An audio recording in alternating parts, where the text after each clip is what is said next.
Welcome to Wildwestfaces. Today's episode talks about revenge. Now, we will give you a little forewarning. This episode might not be for the faint of heart.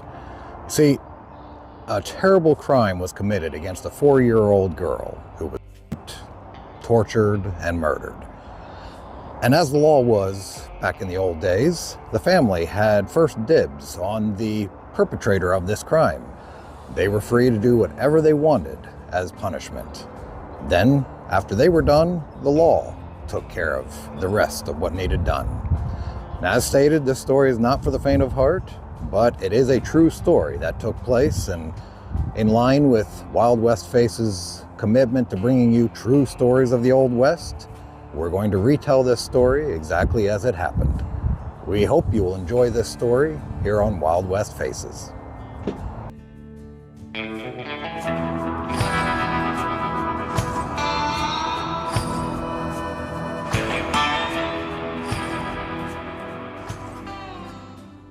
In January 1893, Henry Smith was seen acting drunk and disorderly on the streets of Paris, Texas. Deputy Sheriff Henry Vance was sent to arrest him. Smith resisted, and Vance was forced to use his club to subdue him as he was being arrested.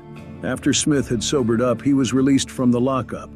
Then, on Thursday, January 26, 1893, Deputy Henry Vance's 3-year-old daughter disappeared from the front of the boarding house where her family resided. Witnesses said they saw Henry Smith pick up little Myrtle Vance and carry her through the central portion of the city. En route through the city, several people asked him what he was doing with the child. One of the witnesses Smith spoke to was the mayor of Paris. Smith claimed he was taking her to her mother or the doctor. Henry Smith returned home on Friday morning. His wife asked him about that white child. He replied, "I ain't seen no white child and don't have nothing to do with white folks." Myrtle Vance's body was later found in a field covered with a mound of leaves. Smith ran away and a huge nationwide manhunt ensued. He was not seen again until he was captured in Arkansas on the train back to Paris, Texas. He confessed to the little girl's murder. The Indianapolis Journal newspaper reports what happened next.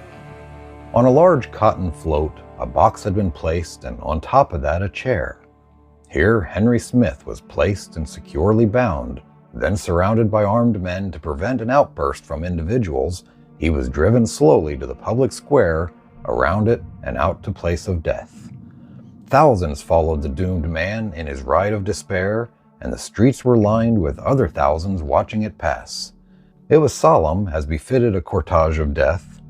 Limp and quivering in terror, his face drawn and distorted and ashen with the agony of thought and the horror of his impending doom, the figure of Henry Smith was an awful sight.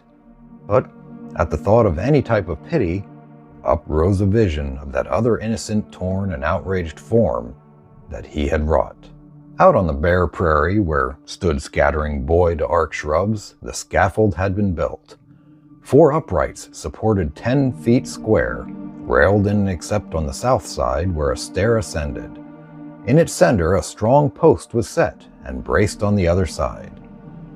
As the wagon approached Henry Vance, the father of Smith's victim, he appeared on the platform and asked the crowd, now densely packed for hundreds of feet away and numbering 10,000 people or more, to be quiet, that he wanted a while to get his vengeance, and then he would turn him over to anyone that wanted him. Here came the wagon, and Smith was carried up to the platform and stripped to the waist and placed against a stake. His legs and his arms and body were securely corded to it, and he was delivered to Vance's vengeance and to expiate his crime. A tinner's furnace was brought on, filled with irons heated white. Taking one, Vance thrust it under first one and then the other side of his victim's feet, who helplessly writhed as the flesh scarred and peeled from the bones. Slowly, inch by inch, up his leg the iron was drawn and redrawn, only the nervous jerking twist of the muscles showing the agony being induced. When his body was reached and the iron was pressed to the most tender part of his body, he broke silence for the first time, and a prolonged scream of agony rent the air.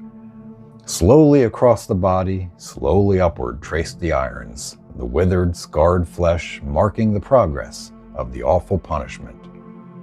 By turns, Smith screamed, prayed, begged, and cursed his torturers. When his face was reached, his tongue was silenced by fire, and thenceforth he only moaned or gave a cry that echoed over the prairie like the wail of a wild animal. Then his eyes were put out, and not a finger breadth of his body being unscorched, his executioners gave way. They were Vance, his father-in-law, and Vance's son, a boy of 15 years of age. When they gave over punishing Smith, they left the platform. Smith and his clothing about his lower limbs were saturated with kerosene, as was the body and the platform. The place beneath was filled with combustibles, and the whole thing was saturated with kerosene, and fire simultaneously set to his feet and the stack below. A cold, sleeting rain had been falling since noon. Silhouetted against the dark, leaden sky, the platform loomed bare and gaunt, and above it a head drooped on a breast, and blackened and scorched was the body, and so still was it that all believed him dead. Slowly the flames crawled up his limbs and wrapped him in their bluish veil. A moment they burned, and the head slowly raised, and a broken, quivering cry broke the breathless silence, and was echoed back by shouts and cries from the more thoughtless below. Then the cords binding the arms burned, and he raised the crisped and blackened stumps to wipe the sightless sockets of his eyes. Then burned the cords about the waist, and he toppled forward upon the platform, and lay there, writhing and quivering in the greedy flames that thrust through the crevices. One foot was still fast, and held him on the bed of flames. With one supreme effort, the body, still animated by the supreme desire of escape, rolled over on its face, rose upon its arms, reached up and caught the railing, and with a convulsing effort, tore the bound leg loose, and stood reeling on the stumps of its feet, raised itself nearly upright against the railing, and then sitting upon the burning platform, its head and arms lying upon the railing, and the legs dangling over the edge, and there hung a moment, though as this had nearly exhausted its little strength. Then as the flames swirled around him, by another effort he slipped over the edge and fell to the ground. It lay still, but was thrust back into the mass of fire beneath the scaffold from which it came. In a few moments it crawled back out, only to be thrust back in again, and the debris of fire was piled on top. And so did death come to Henry Smith. Every scrap of his clothing was eagerly sought by relic hunters. When the flames had at length died away, the charred fragments of his bones were raked out and carried away, and some taken for souvenirs.